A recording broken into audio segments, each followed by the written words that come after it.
Today's study ball is going to be on Jaxson Dart from Ole Miss. Another guy that people project in different places, but I hear a number of people say this could be number 3 on the board. A lot to like, put up some really good numbers. A lot of people question, okay, the system at Ole Miss, how much did that help him? How good is he? If you watch the games, you're going to see a lot of hitch routes thrown, a lot of the RPO hitches and some of those things. But I think there's enough in this offense to see the decision-making of Jaxson Dart, the ability to push the ball down the field, bigger bodied guy. I know a lot of people kind of liken him to a Jalen Hurts-type player, thick, can get out and move, a tough tackle when you get him out in space, athletic enough to do some of the RPO game, although he's not going to live in that world. He does give you that change of pace. So let's dive into Jaxson Dart and let me show you what I see. All right, so I went through a number of different games, decided to pick this Florida game as the one to look at. All right, and I do love his ability to pace the football. Now, this one, his guy ends up getting a big hit by the corner here, but I don't really put this on Jaxson. I think you go here, and then this guy should be seaming and clearing this out here. He gets jammed by this safety coming down, and it messes everything up. So as they go to try to run this over, that guy takes the safety right into it. Like right there, he gets pushed outside. He's got to go inside and hold that guy down, and it leads to the big hit right here. And I see exactly why Jackson's throwing this with this guy down, and I like the touch on this throw to show his ability to get it up and over. Look at how deep this linebacker is here. The ability to get it up and over the top. Maybe if his back gets out a little bit sooner, we read this defender here and maybe he drops it to his back. But I just like the ability to make these kinds of throws. Not easy throws. You have to put it up and over a body on the second level, and he shows the ability to pace the ball exactly how he needs to.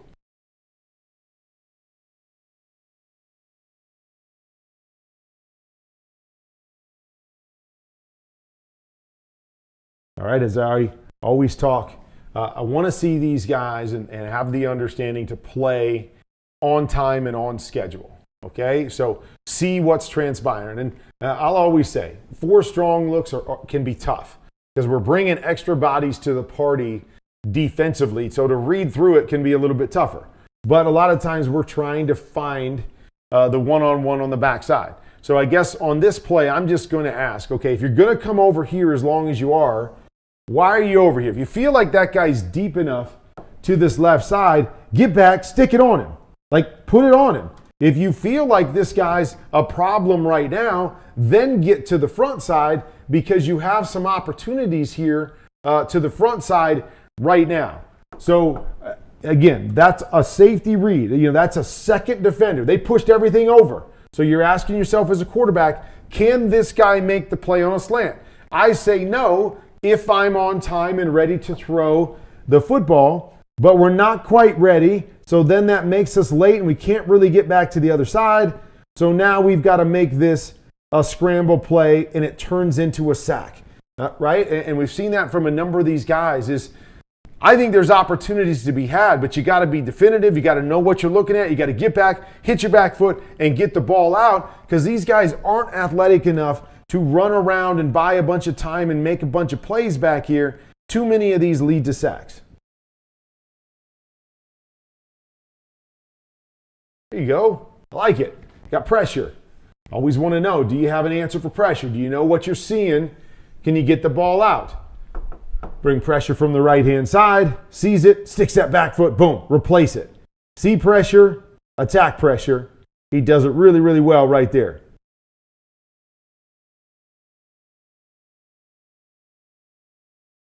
Nice. Got to make the catch. Again, another layered throw. All right, this guy here gets some depth. Going to throw the corner route. Could easily just say, throw the flat here because that guy gets depth. But when you have the ability to make these throws and say, it's okay if he gets depth, I can put the ball up and down up over the top of him and get a chunk throw instead of always settling for the flat because that player gets depth. We saw it on the first play. We're going to see it right here.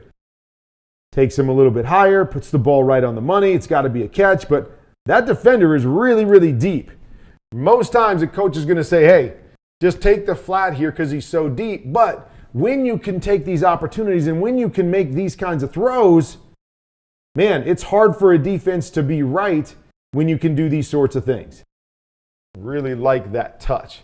Still got good pace, right? The ball's still getting out there, but he's able to put touch on it, use that core and that body to throw with power, taking his arm out of the equation. Boom, perfect throw here. I like this. It's tough right here because this guy's high and outside. Hard to think you're going to get a post here. He turns his hips to the inside right there. And I think that's what sells Jaxson on the fact that I could get the post up over the top. And then you see, nice throw on the money, good touch, good height, up and over the top of the safety, drops it right in the bucket. So it's the one thing that I really like. You see a lot of really good second level throws. Boom, here's another one. Up and over the top. We got man-to-man coverage. Going through the progression. Okay, so as we come back, okay, we're looking here. 1. We're looking here. 2. We don't have it. We get to here. 3. So nice job working through his progression. There's 1. There's 2. You see him coming backside. That's covered. Oh, now we got to find a throw. Okay, tough. If I throw this flat, now this guy's got a chance to undercut it as he's in trail technique. So let me put the ball up and over the top and fade my guy. Throw my guy open over the top of it. Really, really well done again with that second level touch throw.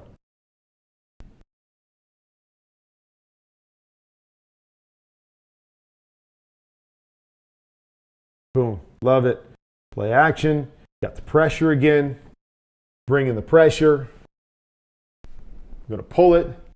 Love it when they put their foot in the ground and show, boom, stick it, kind of wraps it around. This guy that's trying to run out and get into this hole hesitates for just a second, holds on that back foot. See it? I love that. What I call pause. He pauses on the back foot and waits for this guy to be able to wrap around him, right? Got to be ready to hit the first window. If this guy stays tight, hit it out here. This guy widens, got to be able to wrap it in back behind him, all holding on the back foot. Love it right there. Money throw, round the back, you're beating the safety for the touchdown.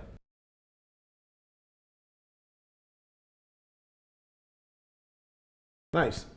Good read. Here and here. We're going to read this outside linebacker. And the outside linebacker right off the bat makes you think, oh, I'm going to have the inside one. And then the last second, he turns back to the inside. Nice job again. Loading up on the back foot, eyes on the read guy, gets it out to the right guy, and you get a big play on a hitch route. Really well done. So we're seeing some good things that really seems like Jaxson is reading defenders, seeing what he needs to be seeing, and getting the ball out on rhythm. If you guys follow me, you know that's something that I love. I want to see guys process. I want to see them get through things and have a reason for doing what they're doing, okay? We got deep ball here. We get a double team. Coming to the over once again. Another nice second level throw. Boom, right on the money for another big play. It's another thing to me that separates guys at the next level. I talk about it all the time. Second level chunk throws. Got to be able to make them consistently. All right, and I just wanted to throw this in here just to kind of show you. Right? Not a great athlete, not going to make a bunch of guys miss, but has the ability to do this sort of stuff. Get through traffic, strong lower body, and then kind of make some chunk runs. He turns it on, finds a way into the second level.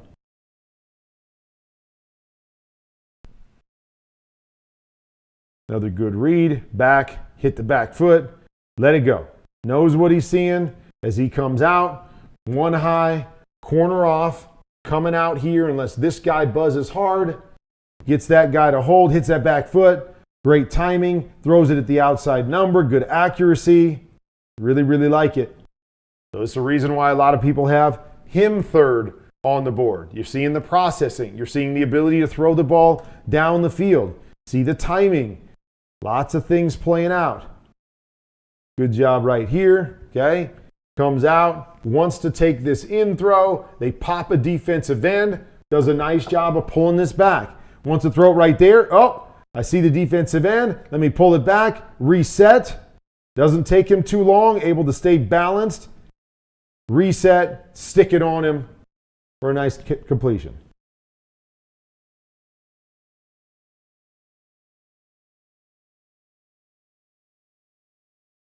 Okay. A little bit high right here, but I like to show these throws from the backside hash, kind of the farther throws that we're going to have. Corner route here from the backside hash. Just a touch high as he's trying to put a little extra mustard on it. You know, something that you want to see is the ability to really drive the football from the backside hash. We've seen a lot of really good touch throws, but do you have the ability to drive it on these longer throws that you're going to see in the NFL? And again, I'm not saying that he doesn't have that ability, but you see a little bit more touch on the ball more often. You don't see him driving the football, and it's what I like. I don't like guys having to throw the ball hard, but when you have a throw like that, like to see a little bit more drive on the ball.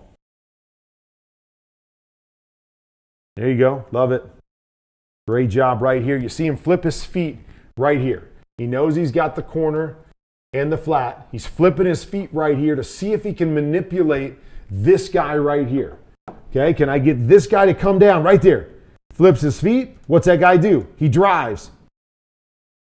Jaxson able to come off it quick, reset, perfect throw. And there you see a little bit more drive from the backside hash.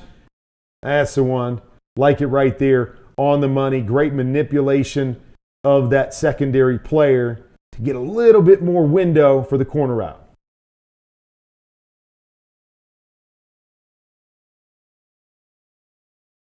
Okay? These are the things I don't like to see. Okay? We've seen a lot of really good stuff on time. Things are in front of him. When things start to break down here, okay, again, not the athlete that's going to get out of a bunch of this stuff. So what I don't want to see is you just throwing the ball up. When things fall apart, having a plan, even throwing the football away, but not throwing the ball up. And you see that a number of times where it's just kind of like launch it up in the air. I don't have it. It's not in rhythm. Just kind of throw it up there. It wasn't the only one in this game, and that's why I put it on there, just kind of to see and understand that theme. Okay, here's another one. Right? Like, I don't know. I'm not really sure what we're doing here. And it's similar to the one he had earlier in the game. And so this is the kind of stuff that I always wonder when I talk about consistency of reads.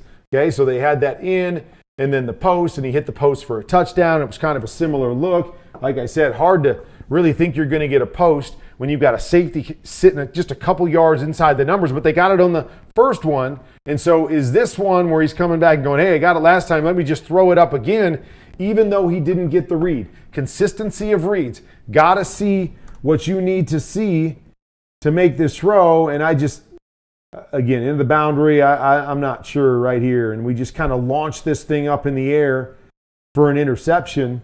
And again, one of the things that you see that you say is going to have to be cleaned up at the next level is, hey, when things aren't clean, okay, find a way to get your check down. Find a way to make a positive play without just throwing the ball up in the air.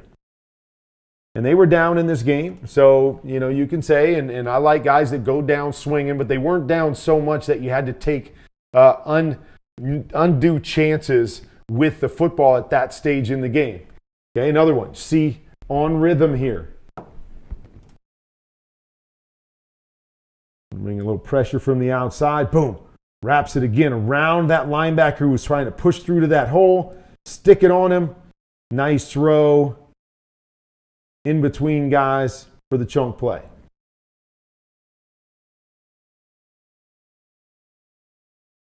Okay. So again, here's another one. Consistency of reads.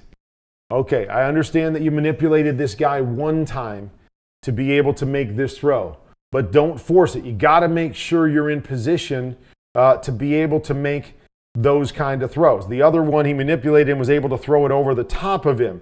This one, he's deep enough here and wide enough that you can't throw it over the top of him. So now you've got to ask yourself, do I jam it in or do I just take the guy underneath? You see this right here. It says first down.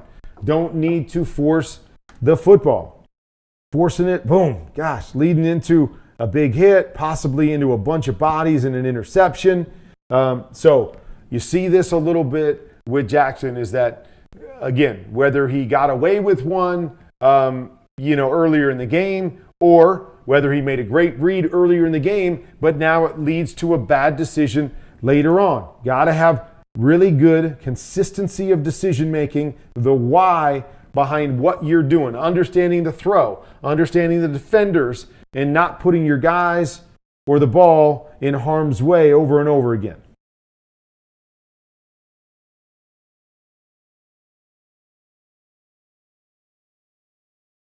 All right, so here's another one. I'm not sure what he's expecting here from his guys. There's really nobody in the area. I guess this guy here starts out and starts to go up. But again, you get pressure around you. There's a safety here.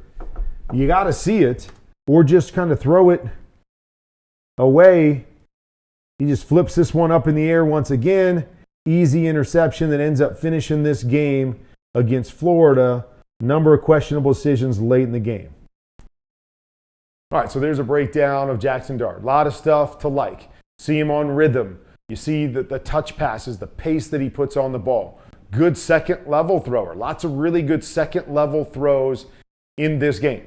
Then, late in this game, they are playing from behind, but you see a number of questionable decisions, just kind of flipping the ball up into bodies over and over and over again. And so, it just leaves you going, okay, something that you're going to have to get better at is that when you're playing from behind, making the right decision, getting back into it that way, not pressing and trying to, push the ball into coverage and make the perfect throw each and every time out, but making the right throw on a consistent basis. So I really like this tape because there was a lot of really good things in this tape, but then there were some things to question late in this game. A lot of these teams will play, opponents where they have big leads and they win by, a lot of points. And it's kind of easy to play quarterback. It's a lot harder when you're playing from down. So you notice that a number of the tapes that I'm pulling from these quarterbacks or when they find themselves in a tight game or behind and they've got to play good football, even coming from behind. They've got to play consistent football